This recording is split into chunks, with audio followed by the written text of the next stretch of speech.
चलो आज का टॉपिक शुरू करेंगे हम। बेटा आज का टॉपिक है application of Raoult's law. Okay, इस पे थोड़ा सा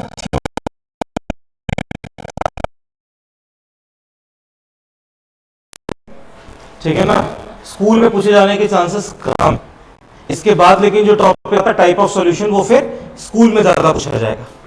ठीक है, तो टॉपिक है हमारा application of Raoult's law. Raoult's law का एप्लीकेशन। ठीक है, देखो बेटा राउल्ट्स लॉ का जो इस्तेमाल है वो कहां किया जाता है? राउल्ट्स लॉ का इस्तेमाल फेज डायग्राम प्रिपेयर करने के लिए किया जाता है। कहां करते हैं जल्दी बताओ? फेज डायग्राम प्रिपेयर करने के लिए किया जाता है। ठीक है ना, ओके।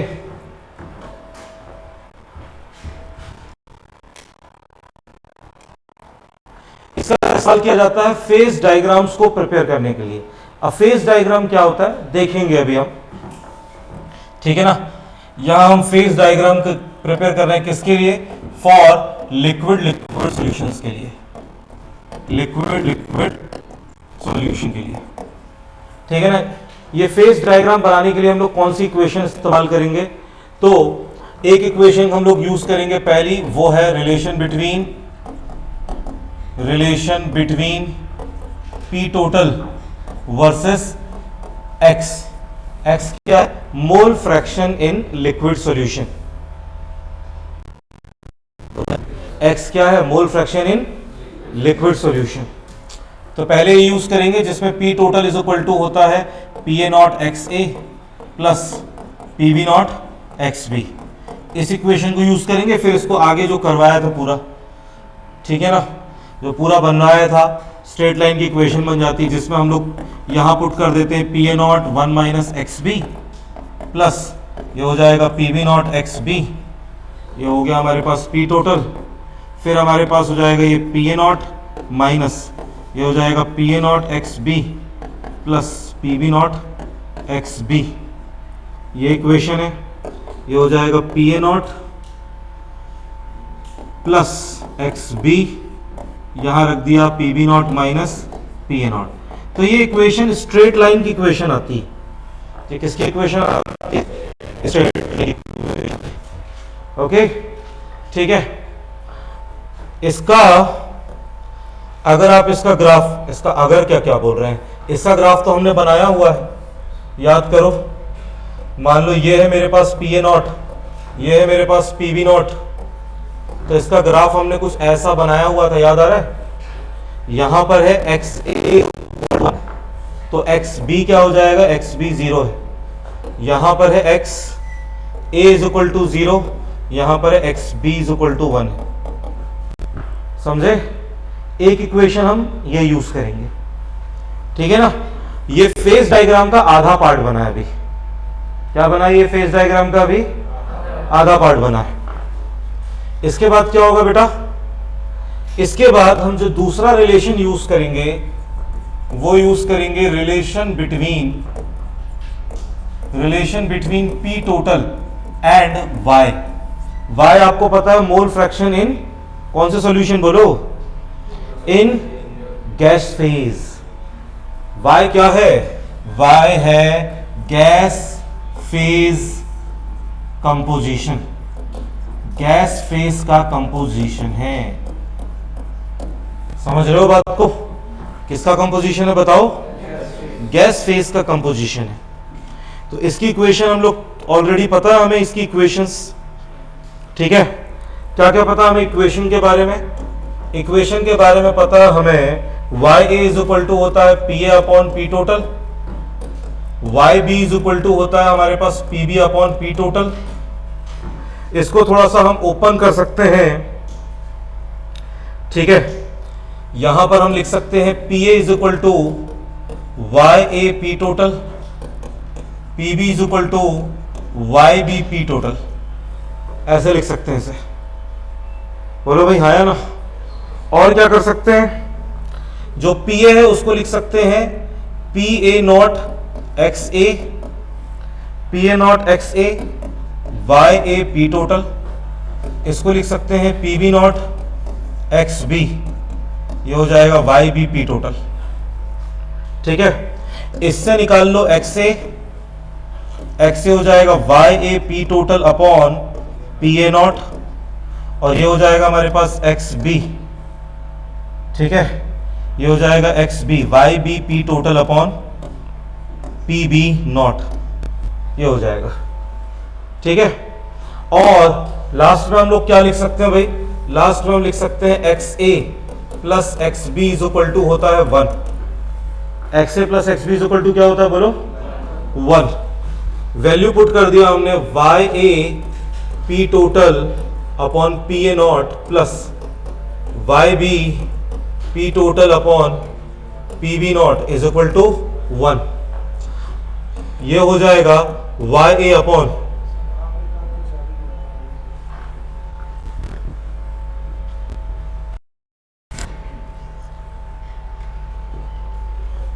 ठीक है, क्या हो जाएगा हमारे पास Y A upon P A not plus Y B upon P B not is equal to, ये देखो बेटा इसकी इक्वेशन ये बन के आएगी रिलेशन की। ठीक है, और ये जो इक्वेशन है, ये इक्वेशन कैसी दिखती है, ये इक्वेशन ऐसी दिखेगी अगर हम ये ऐसा ले लें, ये इस तरीके से, यहां है हमारे पास पी ए नॉट, यहां है हमारे पास पी बी नॉट। ठीक है, ओके, और इस एक्सिस पे मैंने एक तरफ रख लिया y A is equal to 1, इधर रख लिया y B is equal to 1। ठीक है, इसकी इक्वेशन कुछ ऐसी दिखती है। समझ में आ रहा है? किसकी इक्वेशन? प्रेशर की जो इक्वेशन है, जो हमारे पी टोटल की जो इक्वेशन है, जो भी प्रेशर की इक्वेशन है, वाई के रिस्पेक्ट में वो इक्वेशन ऐसी चलती है। क्या सभी को समझ में आ रहा है? बनाकर देखोगे कुछ ऐसी बनेगी इक्वेशन। ओके, बोलो भाई हाँ या ना। अगर मैं आगे क्या दिया, ठीक है, एक पेज और ले लेते हैं इसमें। ठीक है, अगर मैं दोनों इक्वेशन को एक साथ रख लूं, मतलब दोनों ग्राफ को आपस में जोड़ दूं, तो मेरे पास जो ग्राफ बनकर आएगा वो ग्राफ कैसा दिखाई देगा? मेरे पास जो ग्राफ बनकर आएगा, थोड़ा मैं बड़ा बना रहा हूं अब, यहां पर x इज इक्वल टू 1 है, यहां पर x b is equal to 1 है, यहां पर y a is equal to 1 है, और यहां पर y b is equal to 1 है। ठीक है, लेट्स से ये है मेरे पास, ये है पी ए नॉट और ये है मेरे पास पी बी नॉट। ठीक है ना, तो मान लिया पी टोटल ऐसा बना। ठीक है, और ये क्या है, ये ग्राफ है पी टोटल वर्सेस एक्स का ग्राफ है। किसका ग्राफ है बोलो? पी टोटल वर्सेस एक्स का ग्राफ है। दूसरा ग्राफ कुछ ऐसा बनेगा, ये है पी टोटल वर्सेस वाई का ग्राफ है। ऐसा ही बनेगा कि नहीं बनेगा? बोलो भाई हाँ या ना। अब इसको मिटा दें क्योंकि यहां बाकी चीजें भी समझानी है मुझे। ठीक है, बाकी चीजें भी समझानी, तो मैं यहां लिख दूंगा। ठीक है, यहां ऐसे करके लिख दूंगा कि ये जो ग्राफ है पी टोटल वर्सेस एक्स का ग्राफ है, और ये जो ग्राफ है ये पी टोटल वर्सेस वाई का ग्राफ है। ठीक है बच्चों? ठीक है, ये जो बना है इसको कहते हैं फेज डायग्राम। तो फेज का क्या मतलब भाई? फेज का तो वही जिसको हम स्टेट बोलते हैं, है ना। जैसे सॉलिड, लिक्विड, गैस, ये तीन स्टेट हैं, लेकिन थोड़ा सा डीप में अगर हम घुसेंगे तो हम चालू कर देते हैं। ठीक है, ज्यादातर सॉलिड के केस में फेजेस का ज्यादा इस्तेमाल करते हैं, हालांकि यहां भी हम उसी का यूज करें। चलो, अब मैं बात करता हूं इसको फेज डायग्राम ये है कैसे, इसमें स्टेट कैसे पता चलेगी। ठीक है ना, तो लेट्स से उसके लिए मैं कहीं से तो शुरुआत करूंगा मैं। ठीक है ना, इस एक्सिस पर प्रेशर है, इस एक्सिस पर क्या है? प्रेशर। ठीक है ना, प्रेशर जितना ज्यादा होगा, ऊपर की तरफ प्रेशर ज्यादा है, बोलो भाई हाँ या ना। ऊपर की तरफ प्रेशर ज्यादा है, प्रेशर जितना ज्यादा होगा ऊपर हमें क्या मिलने के चांसेस रहेंगे? बेटा अगर प्रेशर ज्यादा है तो ऊपर हमें लिक्विड मिलेगा। क्या मिलेगा जल्दी बताओ? तो इसके ऊपर होगा लिक्विड। क्या होगा इसके ऊपर? इसके ऊपर होगा लिक्विड।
हाँ भाई, यहां पर होगा, यहां देखो, यहां पर होगा हाई प्रेशर। अब इसको मैं कुछ मार्क कर लेता हूं। लेट्स से हाई प्रेशर है, तो हाई प्रेशर पे क्या होगा? लिक्विड ही होगा। हाई प्रेशर पे क्या होगा? लिक्विड। और नीचे आएंगे तो लो प्रेशर पे क्या होगा? केवल गैस। मान लो मैं चालू करता हूं किसी हाई प्रेशर से। लेट्स से मैं इस हाई प्रेशर से चालू कर रहा हूं, ये बीचों बीच में है, तो यहां पर केवल लिक्विड एग्जिस्ट कर रहा है। तो इसका XA है 0.5 और इसका XB क्या है? 0.5। मैंने मान लिया, मैंने एक एग्जांपल ले लिया। सबसे बेस्ट एग्जांपल है 0.5, 0.5 ले लो। तुम्हारे मन करे तो एक 0.7 लेना, एक 0.3 ले लेना, ठीक है ना? जो सिखा रहा हूं होगा भाई। देखो भाई, यहां है हाई प्रेशर, यहां है हाई प्रेशर, तो यहां सब कुछ लिक्विड में रहेगा। अब प्रेशर कम हो रहा है, कुछ नहीं होगा, अभी भी सब लिक्विड में है। प्रेशर कम हो रहा है, कुछ नहीं होगा, अभी भी सब लिक्विड में है। बेटा बोर्ड पे देखो, प्रेशर कम हो रहा है, अभी भी सब लिक्विड में है, ठीक है ना? तो तुम बोलोगे सर वेपर, गैस कब बनेगी? मेरी बात समझ रहे हो? गैस कब बनेगी? तो जब मैं प्रेशर को कम करते करते जब मैं यहां पहुंचूंगा, ये आपको दिख रहा है ये वाला, जब मैं इस लाइन को टच करेगा मेरा एक्सटर्नल प्रेशर, समझ में आ रहा है? तब पहली बार वेपर बनेगी। समझ में आ रहा है? और वो वेपर कैसी बनेगी? वो वेपर ऐसी बनेगी, मान लो एक कंटेनर है, ऊपर से मैं प्रेशर लगाने के लिए एक पिस्टन डाल दिया मैंने। क्या डाल दिया? प्रेशर लगाने के लिए पिस्टन। तो जो पहली वेपर बनेगी, लेट से वो पहली बबल बनेगी। क्या बनेगी? पहली फर्स्ट बबल। फर्स्ट बबल बनेगी और ऐसे फूट जाएगी, मतलब किस में कन्वर्ट होगी? वो वेपर। समझ में आया? ठीक है ना? यहां पर पहली बबल बनेगी, फर्स्ट बबल। समझ में आ रहा है? और जहां पहली बबल बनती है बेटा, उसी को कहते हैं बबल पॉइंट कर्व। ऊपर वाला कर्व क्या कहलाता है? बोलो। ऊपर वाला कर्व कहलाता है बबल पॉइंट कर्व, ठीक है ना? अब मेरा सवाल होगा तुम लोगों से कि ये जो बबल पॉइंट कर्व आया है, इसमें मेरा डॉट यहां लगा है, तो इसमें लिक्विड का मोल फ्रैक्शन क्या होगा? तो भाई ये बीच में ही चल रहा है, इसका मतलब यहां पर लिक्विड का जो मोल फ्रैक्शन है, यहां पर लिक्विड का मोल फ्रैक्शन होगा, x होगा 0.5, 0.5। मैं पहले A का लिख रहा हूं, फिर B का लिख रहा हूं, समझे? लेकिन कोई मुझसे सवाल पूछेगा कि वेपर का क्या मोल फ्रैक्शन होगा? किसका मोल फ्रैक्शन बताओ? वेपर का मोल फ्रैक्शन क्या होगा? तो उसके लिए मैं क्या करूंगा? उसके लिए मैं यहां से इस डायरेक्शन में इसको खींचूंगा और ये यहां जाके जाएगा। समझ में आ रहा है? वहां से मुझे y मिलेगा, और अगर तुम ध्यान से देखो y मुझे लगभग 0.1 a मिल रहा है, 0.9 b मिल रहा है। b ज्यादा है ना यहां पे? बोलो भाई हाँ या ना? मतलब इस पॉइंट पर लिक्विड का मोल फ्रैक्शन यहां से मिल रहा है और वेपर का मोल फ्रैक्शन यहां से मिल रहा है। समझ में आ रहा है? ठीक है। अब थोड़ा और नीचे चलते हैं, थोड़ा और नीचे जाएंगे तो हम लोग यहां से आते आते मिड पॉइंट पे पहुंच जाएंगे। समझ में आया? अब इस मिड पॉइंट पर कोई मुझसे पूछे कि भाई लिक्विड में क्या मोल फ्रैक्शन है और वेपर में क्या मोल फ्रैक्शन है, तो इसको आप इधर खींचोगे तो यहां आपको मिलेगा y, और इसको अगर आप इस डायरेक्शन में खींच दोगे तो यहां आपको मिलेगा x।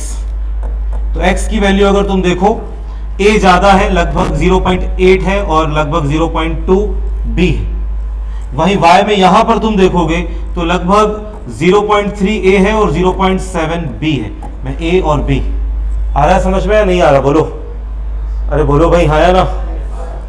और जैसे जैसे मैं नीचे जाऊंगा लास्ट में आके ये पॉइंट यहां जब आएगा तो देखो बेटा, यहां से वेपराइज होना चालू हुआ, समझ में आ रहा है? मैं और नीचे गया, मतलब कहने का मतलब मैंने प्रेशर और कम किया, समझ में आ रहा है? तो वेपराइज और होगा, और प्रेशर कम किया, वेपराइज और होगा, और लास्ट आते आते यहां पहुंचेगा। ये जो लाइन है, ये लाइन वेपर के मोल फ्रैक्शन की है। किसकी मोल फ्रैक्शन की है बताओ? इस पॉइंट पर जब पहुंचेगा, इस पॉइंट पर, तो इस पॉइंट पर पूरा का पूरा पानी सूख चुका होगा, प्रेशर बहुत कम हो जाएगा और एक आखिरी ड्रॉप बचेगी। बस क्या बचेगी? केवल आखिरी ड्रॉप बचेगी, केवल आखिरी drop, single drop. Single drop को ड्यू भी कहते हैं। ड्यू, ड्यू सुना होगा ना, माउंटेन ड्यू, समझ में आ रहा है? तो ड्यू, तो ये वाला जो कर्व है, इस कर्व को कहा जाता है ड्यू पॉइंट कर्व। इसको कहा जाता है dew point curve. This is known as dew point curve. और ठीक है, इसमें ये हो जाएगा हमारे पास y हो जाएगा अब 0.5 0.5, लेकिन इसका x क्या होगा? तो वो थोड़ा सा बिगड़ गया, मेरा डायग्राम अच्छे से नहीं बना है, ठीक है ना? It will be something like this, कि ये इधर जाके यहां जाके टच कर रहा है, जहां x की वैल्यू में a लगभग 0.99 के आसपास पहुंच गया है और जो b है वो 0.01 के पास पहुंच गया है। समझे कि नहीं समझे? और फिर उसके बाद और प्रेशर कम किया तो नीचे क्या है? नीचे गैस। बेटा ये एक फेज डायग्राम है। कौन सा डायग्राम है बोलो? ऊपर लिक्विड है, नीचे गैस है, और बीच में क्या हो रहा है? बीच में लिक्विड से गैस ट्रांजिशन हो रहा है। क्या हो रहा है बताओ? बीच में क्या हो रहा है बेटा? बीच में लिक्विड गैस ट्रांजिशन हो रहा है। ये जो बीच वाला एरिया है, this is liquid gas transition, या लिक्विड गैस इक्विलिब्रियम बोला जाता है इसे। समझ में आया बेटा? ये है फेज डायग्राम। समझ में आ रहा है? ठीक है ना? चलो ठीक है, लिख लो इसे यहां से, एप्लीकेशन से यहां से लिख लो।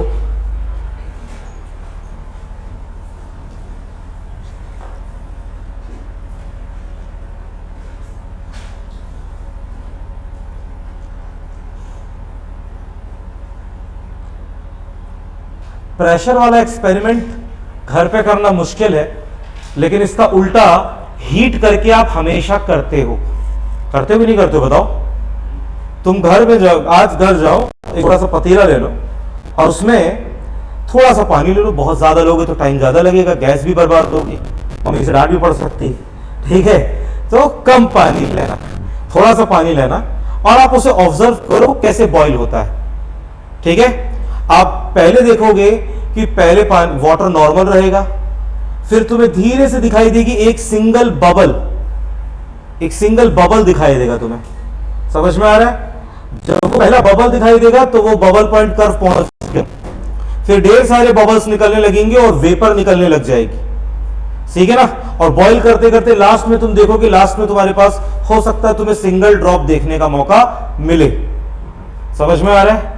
तो इसी ग्राफ को अभी हम टेम्परेचर के साथ ही बनाएंगे, हालांकि उसके लिए इक्वेशन डिराइव नहीं करेंगे, ठीक है? ये इक्वेशन ऑलरेडी डिराइव्ड है, पूरी ना लिख के डायरेक्ट फाइनल वाली लिख लो तो काम चल जाएगा। जल्दी कर।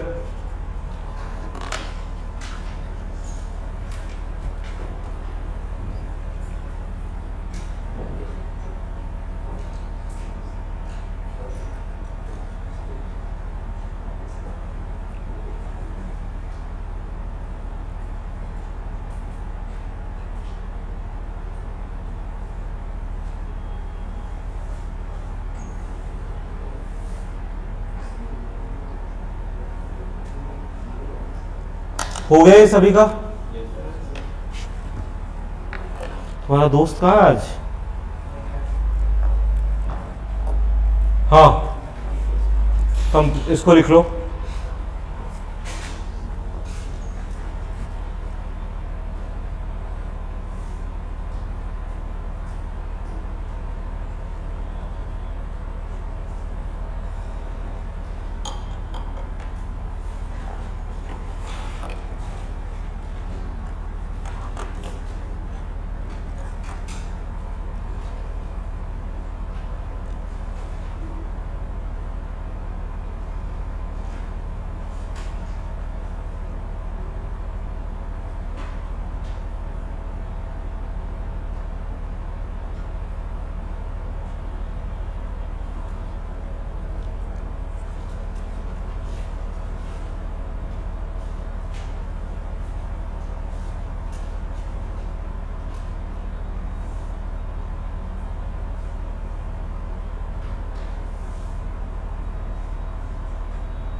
ठीक है, हो गया?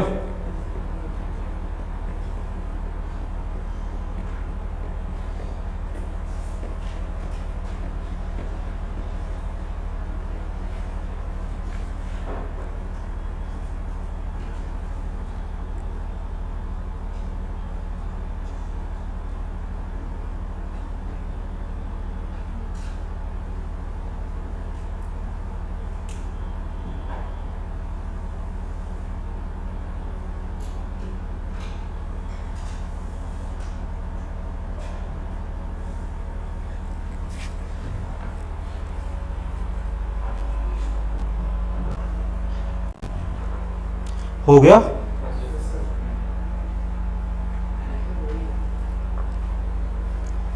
ये डायग्राम जरूर बनाना है।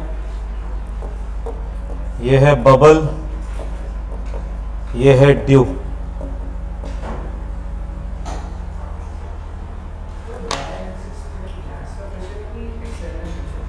देखो, वैसे तो ये केवल एक प्रेशर एक्सेस। अब हम नॉर्मली कर पाते हैं, नॉर्मली अगर कोई एक्सपेरिमेंट करते हैं तो उसमें हम बाहर प्रेशर कांस्टेंट रखते हैं। जैसे कि 1 atm रख दिया हमने, तो 1 atm एक कांस्टेंट प्रेशर है और किसी एक पर्टिकुलर टेम्परेचर पे एक्सपेरिमेंट करा दिया। तो जब हम एक्सपेरिमेंट कराएंगे तो हमको क्या मिलेगा? हमको ऊपर का पी टोटल मिल जाएगा कि 1 atm एक्सटर्नल प्रेशर पे पी टोटल कितना आ रहा है। ये बात समझ में आई? पेपर प्रेशर का टोटल कितना आ रहा है। लेकिन उसी में हम थोड़ा सा चेंज कर सकते हैं, एक पिस्टन लगा के हम बाहर से एक्सटर्नल प्रेशर को चेंज कर सकते हैं। समझ में आ रहा है? तो अगर मैं एक लिक्विड भरकर बहुत ज्यादा प्रेशर लगा दूं, let's say 10 atm 20 atm high pressure लगा दूं, तो उस हाई प्रेशर पे क्या होगा? वो लिक्विड किस फॉर्म में रहेगा? पूरी तरीके से लिक्विड के फॉर्म में रहेगा, वेपर जनरेट नहीं होगा। समझ में आ रहा है? नॉर्मली हम 1 atm पे कराते हैं, लेकिन इस कंडीशन में हमने चेक करने के लिए बिहेवियर को या फेज डायग्राम बनाने के लिए हमने बाहर से एक्स्ट्रा प्रेशर लगा दिया। ठीक है ना? अब इस पूरी प्रोसेस में हम लोगों ने टेम्परेचर कांस्टेंट रखा है। इस पूरी प्रोसेस में हमने टेम्परेचर को कांस्टेंट रखा है। अब अगला जो करेंगे उसमें हम प्रेशर कांस्टेंट कर देंगे और टेम्परेचर वेरी करेंगे। समझ में आ रहा है? तो वो टेम्परेचर वर्सेस कंपोजिशन बन जाएगा।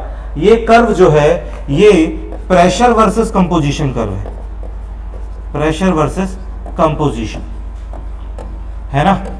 पहले हम लोग प्रेशर वर्सेस कंपोजिशन बनाते हैं, ठीक है ना, और इससे ज्यादा हम लोग टेम्परेचर वर्सेस कंपोजिशन यूज करते हैं, वो इसके बाद बनाएंगे। उसकी इक्वेशंस हम नहीं पढ़ती क्योंकि वो हमारे सिलेबस का पार्ट नहीं।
जुझार, कल वाला टॉपिक समझ में आ गया तुमको? देख लिया था?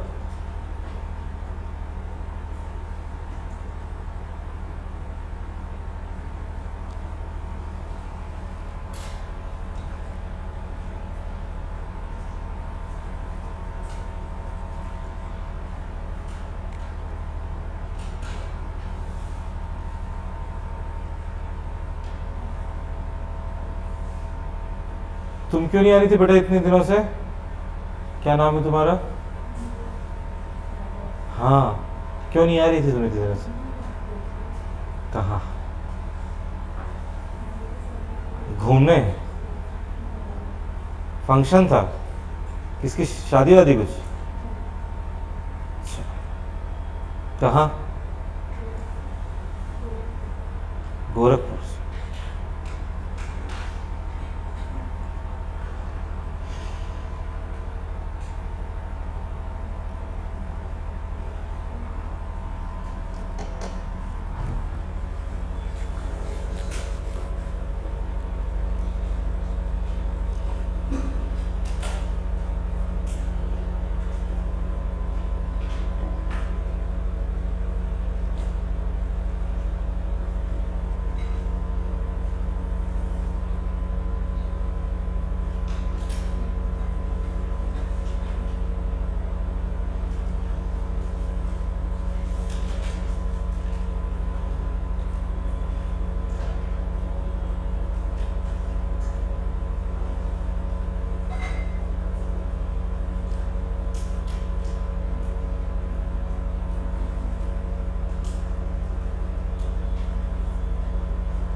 हाँ भाई, डन।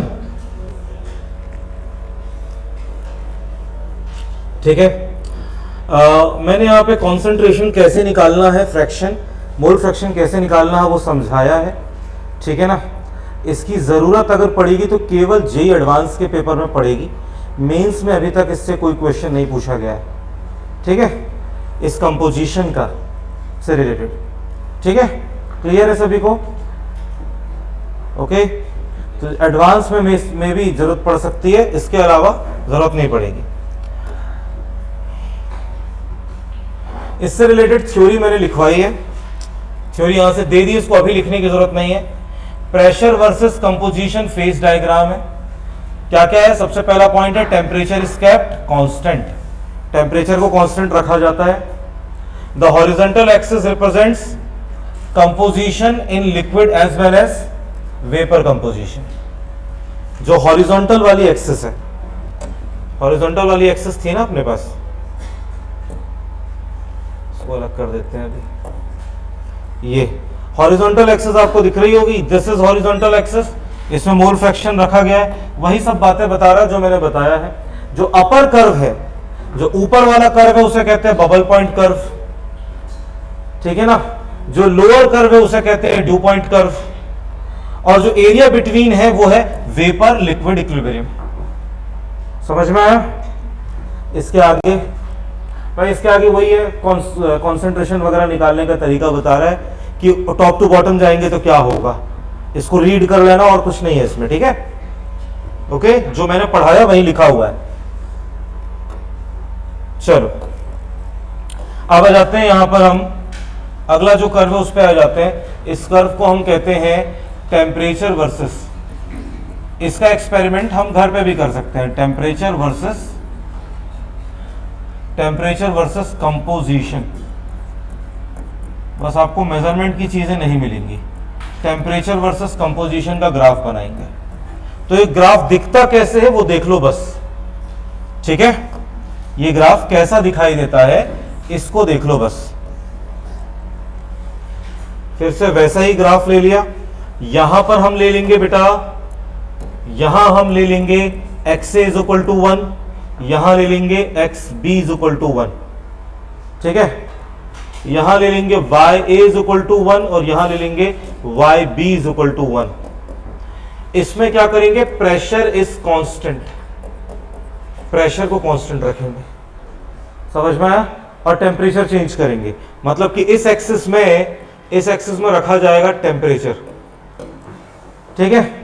अब मैंने आपको पढ़ाया था प्रीवियस क्लासेस में कि जिसका वेपर प्रेशर कम होता है उसका बॉइलिंग पॉइंट ज्यादा होता है। याद करो, पढ़ाया था कि नहीं पढ़ाया था? वेपर प्रेशर वाली क्लास में मैंने पढ़ाया था, जिसका वेपर प्रेशर कम होगा उसका बॉइलिंग पॉइंट ज्यादा होगा।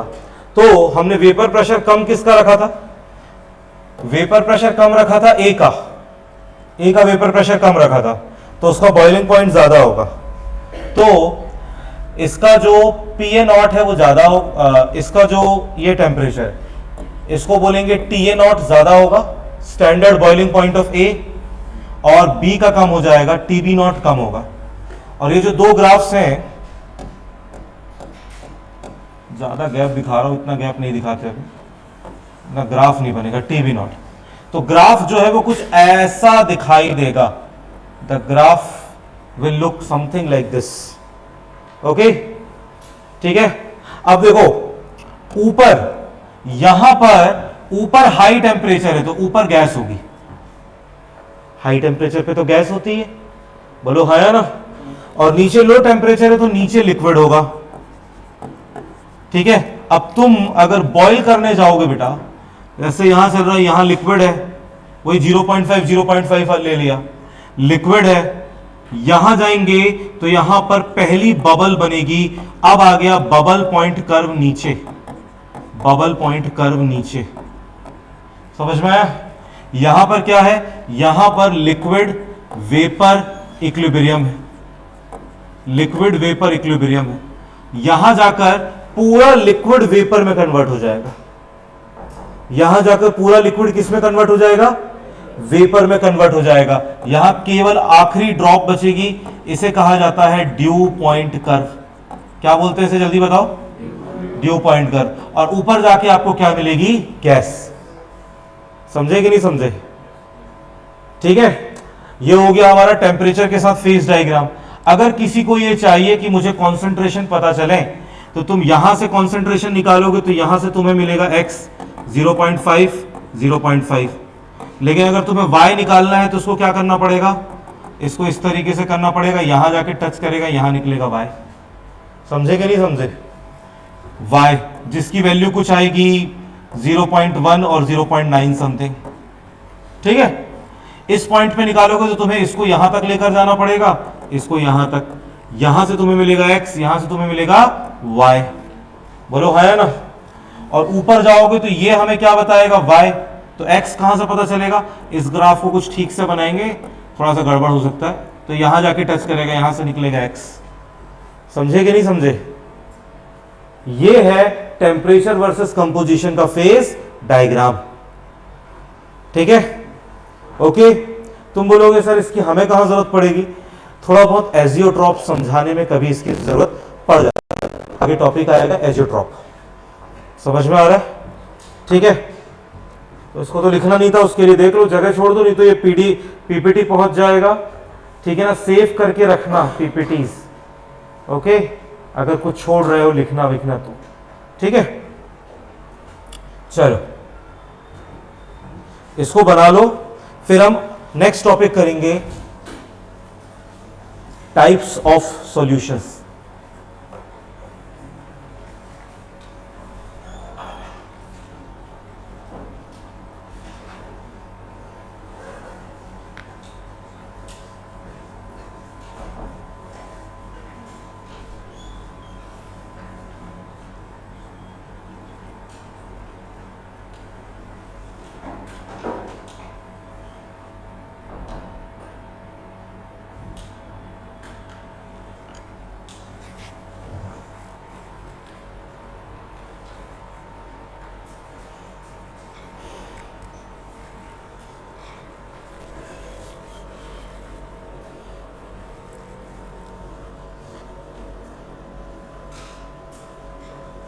इसके अलावा आपके स्कूल में जो भी आपको पढ़ाया जा रहा है, नोट्स वगैरह आपको मिल रहे हैं, अगर उसमें ऐसा लगता है कि कोई चीज़ ना समझ में आए या कोई क्वेश्चन ना बन रहा हो, वो भी पूछ सकते हो।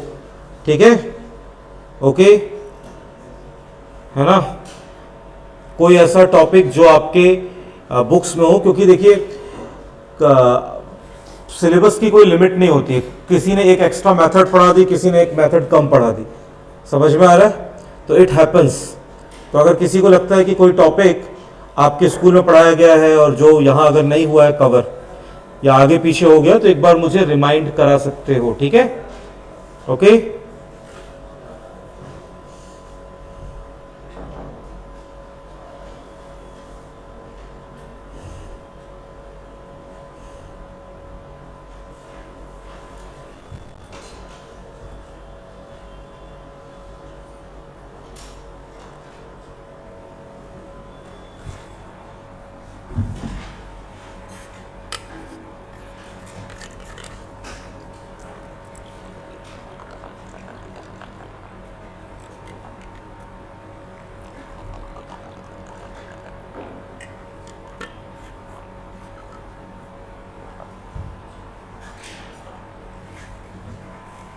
हो गया, बना लिया?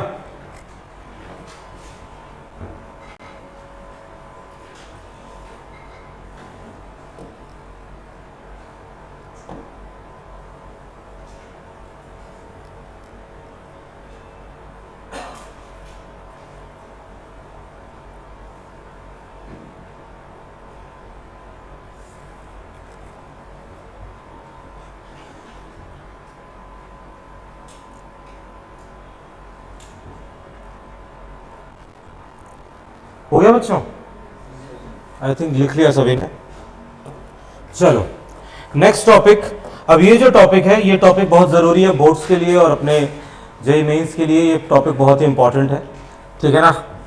तो अगला हमारा टॉपिक है, इसे कहते हैं टाइप्स ऑफ सॉल्यूशंस। हम लोग सॉल्यूशंस के टाइप्स बनाएंगे और ये टाइप्स किसके हिसाब से होंगे? On the basis of Raoult's law. On the basis of Raoult's law. अब देखो होता क्या है बच्चों, सारे के सारे सॉल्यूशंस जो हैं वो स्ट्रिक्टली राउल्स लॉ को फॉलो नहीं करते हैं। किसको फॉलो नहीं करते, जल्दी बताओ? स्ट्रिक्टली राउल्स लॉ को फॉलो नहीं करते, ठीक है ना? समझ में आ रहा है? याद रखना, कई सारी ऐसी इक्वेशंस हैं, ठीक है ना, जो रियल लाइफ में 100% फॉलो नहीं होती। जैसे हमने पढ़ा है जो सबसे मेन इक्वेशन हमारी आइडियल गैस इक्वेशन, ठीक है ना? आइडियल गैस इक्वेशन हर जगह फॉलो नहीं होती है, समझ में आ रहा है? रियल गैसेस जो कि नॉर्मली नेचर में मिलती है, oxygen, nitrogen, methane, carbon dioxide, ये गैसेस फॉलो नहीं करती है ideal gas equation, P = NRT। समझ में आ रहा है? ठीक है, उसके लिए फिर अलग इक्वेशन बनाई जाती है जिसको हम लोग कहते हैं रियल गैस इक्वेशन, जो कि टॉपिक मेंस में से अब हट चुका है, ठीक है ना, नीट में से हट चुका है, मेंस में से हट चुका है, एडवांस में अभी भी है वो टॉपिक, ठीक है, ओके। वैसे ही अगर हम बात करें राउल्ट्स लॉ, तो कई ऐसे सॉल्यूशंस है जो राउल्ट्स लॉ को पूरी तरह से फॉलो करेंगे, हर कॉन्सेंट्रेशन रेंज में राउल्ट्स लॉ को फॉलो करेंगे। हर कॉन्सेंट्रेशन मतलब तुम ए को 0.1 ले लो, बी को 0.9 ले लो, चाहे एक को 0.8 ले लो, दूसरे को 0.2 ले लो, किसी भी कंपोजिशन में 100% राउल्ट्स लॉ को क्या करेंगे, वो फॉलो करेंगे। ऐसे सॉल्यूशंस को कहा जाता है आइडियल सॉल्यूशंस। क्या बोला जाता है? Ideal solution. और जो स्ट्रिक्टली फॉलो नहीं करते हैं उन्हें कहा जाता है non ideal solution. Non ideal वाले क्या करते हैं? ये थोड़ी सी रेंज में फॉलो करते हैं, बाकी रेंज में भटक जाते हैं। समझ में आ रहा है? थोड़ा बहुत फॉलो करते हैं, बाकी फिर ये भटक जाते हैं। तो दो टाइप है, ideal solution, non ideal solution. तो जो सबसे पहला पॉइंट है, पहला पॉइंट ये है, ये क्या करते हैं? Follows Raoult's law, follows Raoult's law in complete range of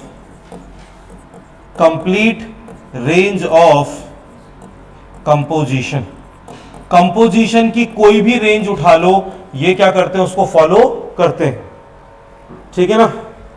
ये क्या करते हैं? ये थोड़ा ही फॉलो करते हैं, only follow in short range of composition, short range of composition, ठीक है ना।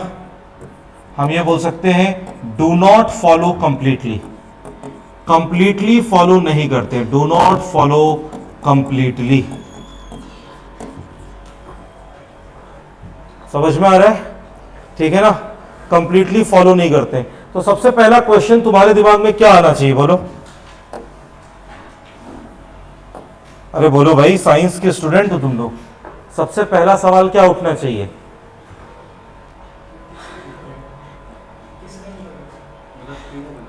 क्यों? ठीक है ना, रेंज अपने लिए जरूरी नहीं, रेंज तो वेरी करेगी किसके हिसाब से? कंपोजिशन पे डिपेंड करेगी रेंज, किन दो का मिक्सचर है उस पे डिपेंड करेगी, ठीक है ना। लेकिन इसका सवाल बहुत सही है। साइंस में हमेशा एक क्वेश्चन अपने मन से उठाओ कि ये हो रहा है तो ये क्यों हो रहा है, ठीक है ना। जैसे अगर ये हो रहा है तो उसके पीछे क्या रीजन है, ठीक है। देखो भाई, Raoult's law force of attraction को कंसीडर नहीं करता है। किसको कंसीडर नहीं करता? फोर्स ऑफ अट्रैक्शन और फोर्स ऑफ रिपल्शन को कंसीडर नहीं करता है, ठीक है ना। तो राउल्ट्स लॉ ये मानकर चलता है कि जो हमारे पास आइडियल सॉल्यूशन है, ठीक है ना, आइडियल सॉल्यूशन, उनमें क्या हो रहा है? हमारे पास लिक्विड है, मान लो लिक्विड ए है, लिक्विड बी है, दोनों को मिक्स किया, लिक्विड बना ए प्लस बी। तो राउल्ट्स लॉ क्या मान के चलता है कि भाई देखो, इसमें जो अट्रैक्शन हो रहा था वो ए है, इसमें जो अट्रैक्शन हो रहा था वो बी बी है, और इसमें जो अट्रैक्शन हो रहा है वो अब ए बी अट्रैक्शन है। समझ में आ रहा है? तो राउल्ट्स लॉ ये मानकर चलता है कि आइडियल सॉल्यूशन में ए का जो इंटरैक्शन है, इंटरैक्शन मतलब अट्रैक्शन या रिपल्शन जो भी है, कॉमनली उसे इंटरैक्शन बोल देते हैं। ए का इंटरैक्शन बी के इंटरैक्शन के लगभग बराबर है, जो कि लगभग बराबर है ए बी के इंटरैक्शन के। किसके इंटरैक्शन के बताओ? ए बी के। कहने का मतलब है, मान लो एक ए है और एक बी है, ठीक है ना। पहले मान लिया जितना आइडियल सॉल्यूशन में क्या होगा? आइडियल सॉल्यूशन में जितना अट्रैक्शन ए के बीच में है उतना ही अट्रैक्शन लगभग बी और बी के बीच में होगा, और उतना ही अट्रैक्शन जब मिक्स करेंगे तो ए और बी के बीच में भी वही अट्रैक्शन जनरेट होगा। अरे बोलो हाँ या ना? समझ में आ रहा है?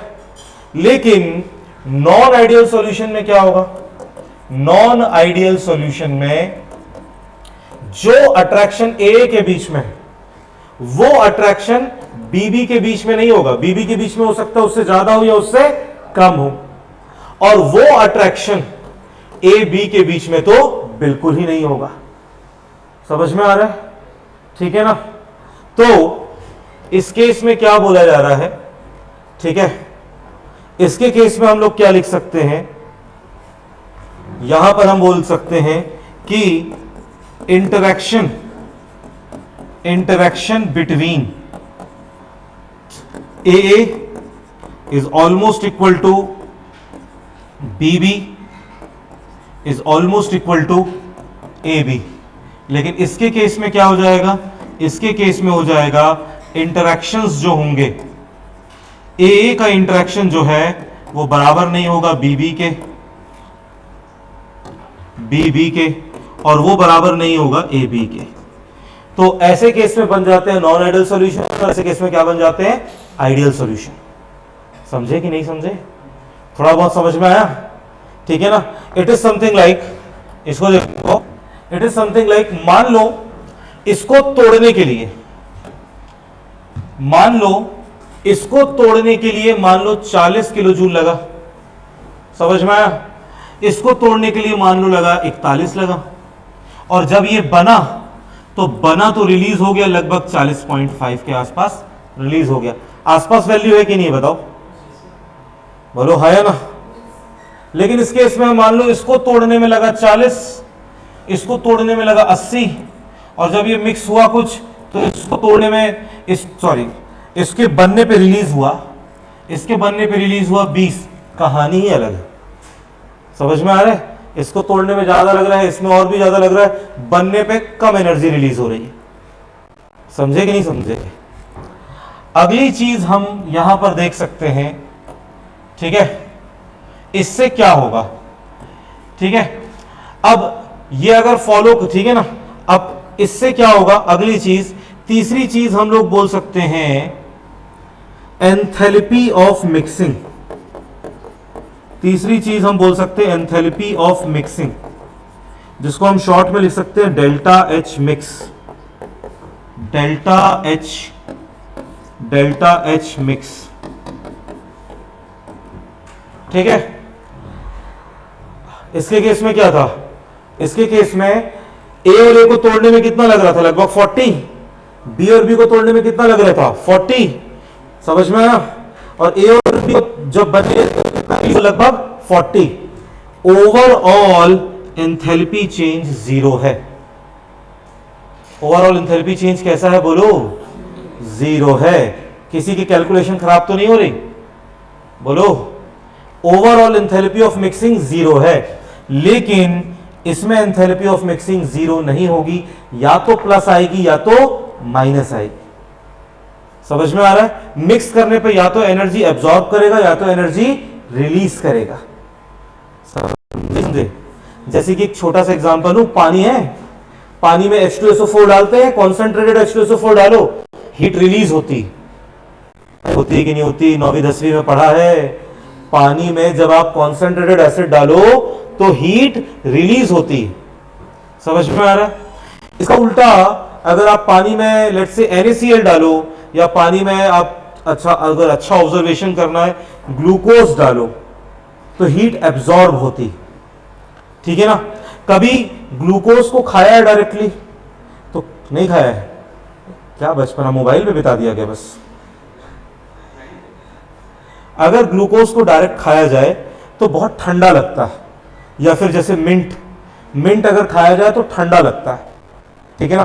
तो मुझे मिंट का तो पता नहीं, ग्लूकोज जो है, ग्लूकोज का मुझे पता है, ग्लूकोज माउथ में जाके हमारे सलाइवा में डिसॉल्व हो रहा है। समझ में आ रहा है? और जब वो डिसॉल्व हो रहा है तो डिसॉल्व होते टाइम वो हीट एब्जॉर्ब कर रहा है माउथ से, इसीलिए हमको क्या फील होता है, वो ठंडा फील होता है। आ रहा है समझ में या नहीं आ रहा बोलो? तो यहां पर एंथैल्पी ऑफ मिक्सिंग आइडियल में 0 होगी, लेकिन नॉन आइडियल है तो 0 नहीं होगी। ठीक है? यही सेम चीज हमें और कहां देखने को मिलेगी, और हमें देखने को मिलेगी delta we mix. Delta we mix, change in volume on mixing, इसमें 0 रहेगा, इसमें नॉट इक्वल टू 0 रहेगा। ठीक है, इसका क्या मतलब है? देखो भाई, आइडियल के केस में, इधर देखो सभी, आइडियल के केस में जितना पुराना अट्रैक्शन था उतना ही नया अट्रैक्शन है। तो आइडियल के केस में अगर मैं 50 ml लूं और 50 ml लूं तो मिक्स करके मुझे कितना मिलेगा? 100। लेकिन नॉन आइडियल के केस में अगर मैं 50 लूं और 50 को मिक्स करूं और दोनों को मिक्स करके मान लो 90 तो वैसे बहुत बड़ा चेंज है, कितना हो गया? 99 हो गया मान लो। इसका मतलब क्या है? 99 लोग बोल सकते हैं एरर हो गई, 95 ले लेते हैं। ठीक है, तो 5 ml कम हो गया है। ठीक है ना, 5 ml मिक्स करने पे कम कैसे हो गया? इसका मतलब है कि A और B के बीच का जो अट्रैक्शन है वो AA से ज्यादा है और BB से ज्यादा है। ज्यादा अट्रैक्शन होगा तो ज्यादा पास पास आ जाएंगे मॉलिक्यूल्स। समझ रहे हो? ठीक है ना। तो अगर वॉल्यूम कम हो रहा है, डेल्टा V मिक्स नेगेटिव है, इसका मतलब यहां पर अट्रैक्शन फोर्सेस डोमिनेट कर रही हैं। कौन डोमिनेट कर रहा है जल्दी बताओ? अट्रैक्शन फोर्सेस डोमिनेट कर रही हैं। लेकिन अगर ऐसा हो जाए, ये मैंने 50 लिया, ये मैंने 50 लिया और ये हो गया 105, इसका मतलब A और B के बीच में रिपल्शन बढ़ गया है। मिक्स करने के बाद रिपल्शन बढ़ गया है, तो मॉलिक्यूल्स थोड़े दूर दूर हो जाएंगे। समझे कि नहीं समझे? मॉलिक्यूल्स दूर दूर हो जाएंगे, मतलब यहां पर क्या हो रहा है? Repulsive forces dominate. नहीं समझे? अरे कुछ बोल रहे भाई क्लास में, थोड़ा जोर से बोलो, थोड़ा अच्छा लगे। थोड़ा देखो, अगर तुम्हें समझ में आ रहा है तो उसे एक्सप्रेस करो, तो इससे मुझे लगेगा कि नहीं मैं पढ़ा रहा हूं तो तुमको कुछ फायदा हो रहा है, तो मैं और अच्छे से पढ़ाऊंगा। समझ रहे हो ना? मेरा जो वो है, क्या कहते हैं, मेरा जो पोटेंशियल है वो इससे बढ़ेगा कि इंटरेस्ट ले रहे हो। ठीक है ना? ओके, तुम जितना ज्यादा इंटरेस्ट दिखाओगे तुम्हें समझ में आएगा, तुम्हारे फेसेस बताएंगे कि तुम्हें समझ में आ रहा है, तो मुझे पढ़ाने में और मजा आएगा। और अगर नहीं समझ में आ रहा तो पढ़ाना आता ही है, मुझे लगेगा कि तुम गधे हो। ठीक है, तो फिर मैं बोलूंगा जब तुम गधे हो तो फिर मैं क्यों मेहनत करूं? तुम समझ रहे हो ना? मैं ये नहीं बोल रहा हूं कि मैं अच्छा नहीं पढ़ाऊंगा, पर मैं ये बोल रहा हूं कि जो मैं एक्स्ट्रा एफर्ट डाल सकता हूं वो मैं तुमको देखकर डालूंगा। समझ में आ रहा है? ठीक है ना? तो बी एक्सप्रेसिव, बताओ। आपस में बात करने की जगह मुझसे बात करो। पैसे दिए तुमने मुझसे बात करने के। समझ में आ रहा है? ठीक है ना? You are paying me just कि तुम मुझसे बात कर सको। ठीक है ना? तो इसीलिए बोलो क्लास में। आ रहा है? हाँ सर समझ में आया। नहीं आ रहा है? बोलो सर नहीं आया, एक बार और बताइए। ठीक है ना? ओके। रिसेंट टाइम में मैंने ये देखा कि बच्चे, हाँ मैंने बता दिया, हाँ ठीक है सर आ गया, कुछ ना बोलते हैं ना बताते हैं। अच्छा समझ में आया नहीं आया? आज से लगभग जब मैंने शुरू किया था 10 साल पहले पढ़ाना, तो उस टाइम पे बच्चे कम से कम 2 या 3 बार मुझसे पूछ लेते थे क्लास में, यार एक बार दोबारा तो पूछने की कोशिश करो। कभी ऐसे मजाक में पूछ लिया करो कि चलो ठीक है। तुम लोग बस ऐसे चुपचाप बैठे हो जैसे कि अंदर जान ही नहीं है, मर गए हो अंदर से। हाँ, ये तुम्हें साइंस लेने से पहले सोचना चाहिए था कि आत्मा अंतरात्मा मर जाती है। ठीक है, चलो। तो आई थिंक सबको समझ में आया होगा, और नहीं आया तो पूछ लो। इसमें डेल्टा वी मिक्स 0 रहेगा, लेकिन इसमें डेल्टा वी मिक्स 0 नहीं रहेगा। डेल्टा वी मतलब change in volume, change in volume on mixing, लिख लेना। डेल्टा वी का मतलब है change in volume on mixing. ठीक है ना? इसका मतलब है change in volume on mixing. इसके बाद हो जाएगा, ये आई थिंक 4th पॉइंट होगा, देख लेना नंबरिंग में। ठीक है ना? नेक्स्ट आएगा 5th, डेल्टा एस मिक्स। ठीक है ना? डेल्टा एस मिक्स और delta G mix. Entropy of mixing और Gibbs free energy of mixing. देखो भाई, एंट्रोपी ऑफ मिक्सिंग हमेशा पॉजिटिव रहेगी, एंट्रोपी हमेशा बढ़ती है। अगर आप दो चीज़ों को मिक्स कर रहे हैं तो अपने आप रैंडमनेस, डिसऑर्डरनेस बढ़ जाएगी, ठीक है ना, तो एंट्रोपी बढ़ेगी ही। और दोनों सॉल्यूशन अगर एक दूसरे में मिक्स हो रहे हैं, अब चाहे वो मिक्स होकर ट्रू सॉल्यूशन बनाए, चाहे वो कोलॉइड बना दें, चाहे वो सस्पेंशन बना दें, मिक्स तो हो गए। It means delta G mix कैसा रहेगा? डेल्टा जी मिक्स नेगेटिव रहेगा। ओके, तो अपन को रट के चलना है, डेल्टा जी मिक्स नेगेटिव रहेगा। ये दोनों सिमिलैरिटी है। आइडियल के एग्जाम्पल, आइडियल के एग्जाम्पल, आइडियल का एग्जाम्पल है सबसे पहला बेंजीन प्लस टॉलीन, बेंजीन प्लस टॉलीन। तुम एक चीज ये देखोगे कि आइडियल सॉल्यूशन वही बना रहा है जहां पर फोर्स ऑफ अट्रैक्शन सिमिलर हो। कैसा हो फोर्स ऑफ अट्रैक्शन? सिमिलर हो, ठीक है ना, फोर्स ऑफ अट्रैक्शन सिमिलर हो। जैसे कि ये होता है बेंजीन, ये है बेंजीन, है ना, ये तो आपने 11th में देख ही लिया होगा।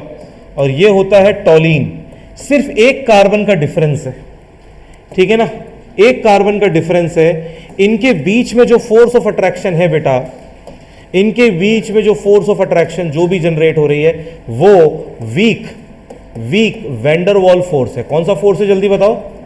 वीक वैंडरवॉल फोर्स है, ठीक है, ओके। और वीक वैंडरवॉल में भी ये डिस्पर्सन वाला है। कौन सा वाला है?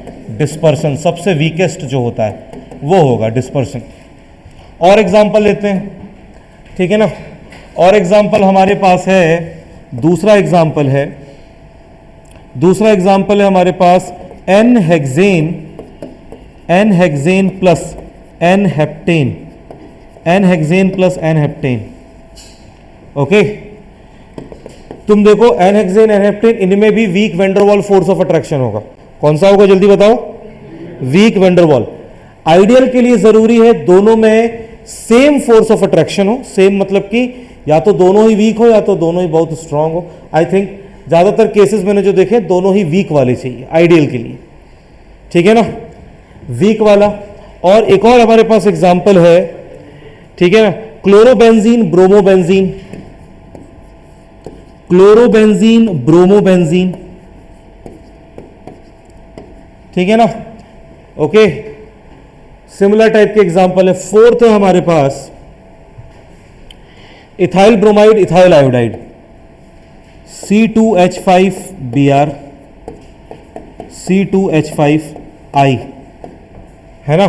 अगर हम इनको लेते हैं तो ये है C2H5, है ना।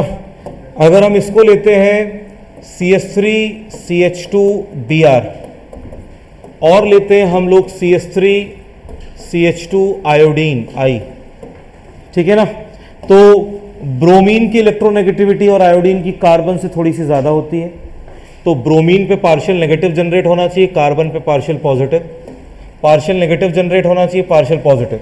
इस पुराने कॉन्सेप्ट में भी कोई डाउट आए तो पूछ लेना, ठीक है ना। इस तरीके से पार्शियल नेगेटिव पॉजिटिव जनरेट होना चाहिए। ये जो बना है this is a dipole, dipole, ये जो बना है दिस इज अ डाइपोल, ठीक है ना। और इनके बीच के इंटरेक्शन को हम लोग कहते हैं डाइपोल डाइपोल इंटरेक्शन। क्या बोलते हैं इसे जल्दी बताओ? Dipole dipole interaction. तो यहां पर वीक डाइपोल डाइपोल इंटरेक्शन है दोनों में, इसीलिए ये आइडियल सॉल्यूशन बना रहे हैं। समझ में आया? ठीक है, चलो लिख लो, ठीक है।